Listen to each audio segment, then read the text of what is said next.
Hey guys, I'm Mohammed Noman, and today I'm going to talk to you about the book that I read called The Happiness Problem Expecting Better in an Uncertain World, written by Sam Ryan Lewis. First of all, I'll talk about the topic importance. We believe that happiness is based upon our needs and wants. For most people, happiness will be being rich, achieving their dream job, dream home, or building a perfect family or relationship. On the other hand, some may rely on materialistic things such as jewelry, designer clothes, or luxurious cars. Whatever the needs or desires are limitless.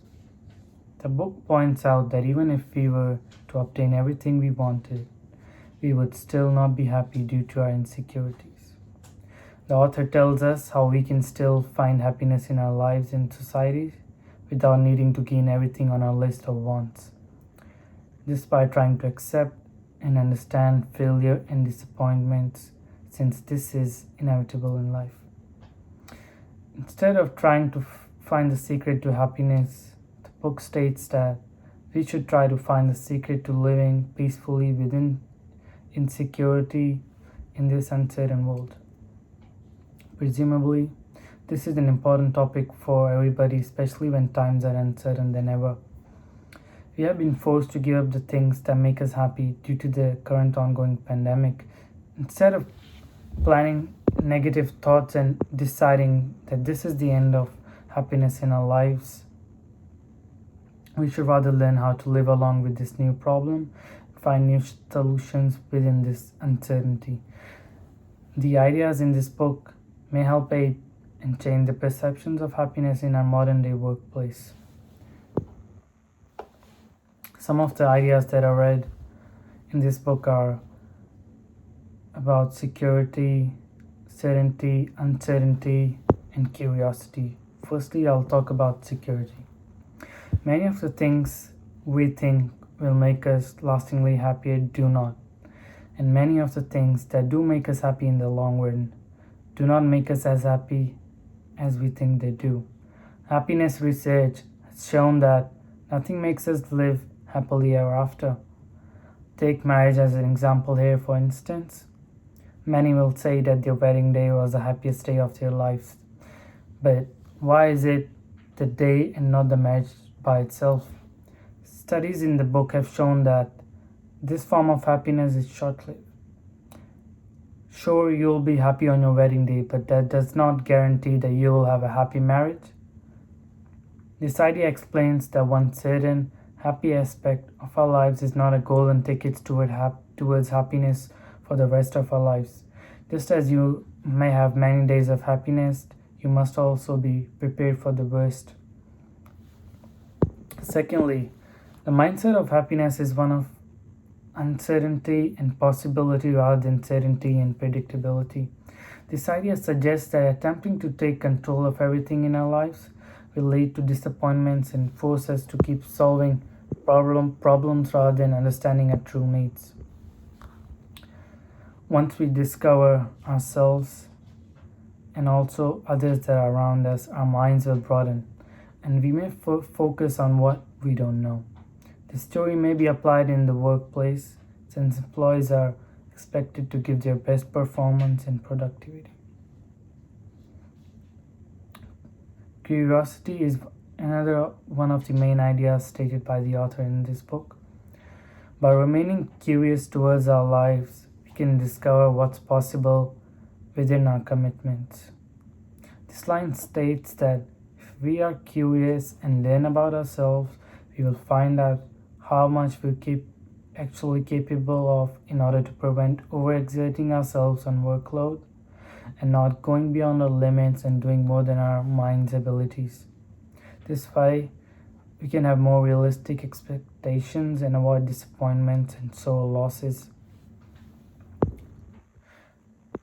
Now, I'll be critiquing some of the ideas that the author has stated in this book.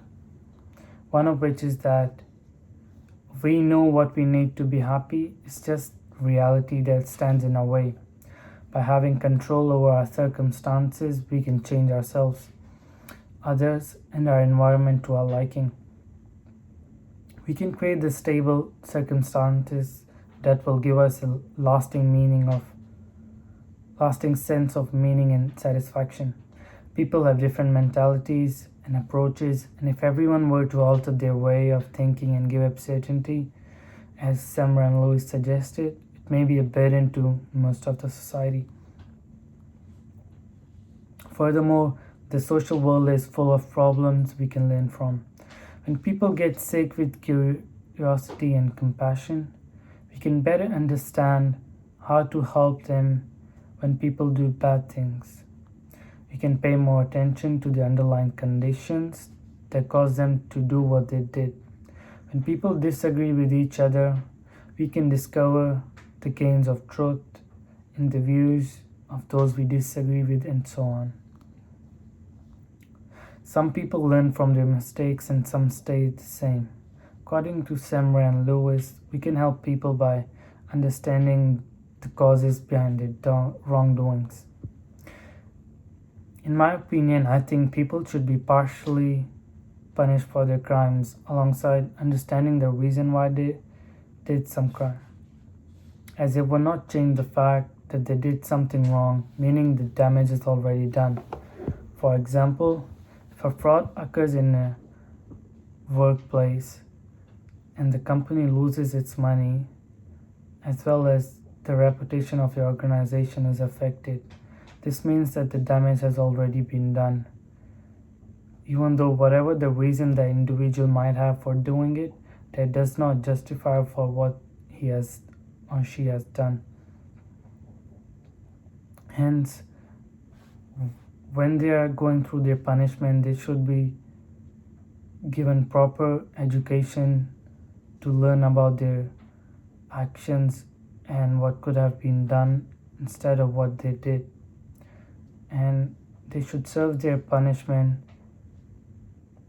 This will help them be a better person in future, and then it would be a win-win situation for everyone, as they will serve for their punishment, they will learn why they did the mistake, everyone will learn the causes of their mistake, and in the end they'll come up as a better person and won't commit the same mistake twice. Some of the advices that I would like to give to my fellow students who are studying organizational behavior. First of all, try to change the way people think. For example, if you work in an organization, start giving empathy and start taking people's emotions into account, as to make them feel more involved and more wanted in that organization, rather than just keeping it work-based and just making them do their work, and you don't empathize with them enough to know what they're going through.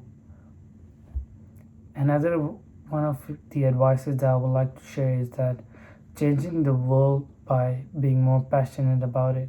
For example, in this pandemic that we are going through right now, we can try to help the people who are in need. It could be the elderly neighbors that are not able to get their groceries. Instead, you could go and help them out, maybe in getting their groceries or in any other way possible. But this is a compassionate act that you do from your own goodwill that will help others, and it would be good for the whole community. Last but not the least, we need to start accepting failure and loss as a part of understanding that things will not always go our way. For example, if you expect to get an HD in this unit but end up getting a distinction or credit, you have to accept that result and think of doing better the next time. Instead of feeling upset, you should be satisfied for the knowledge you have acquired and be grateful for what you get. In conclusion, these advices may help you be a better person and be more happy in life. Thank you very much.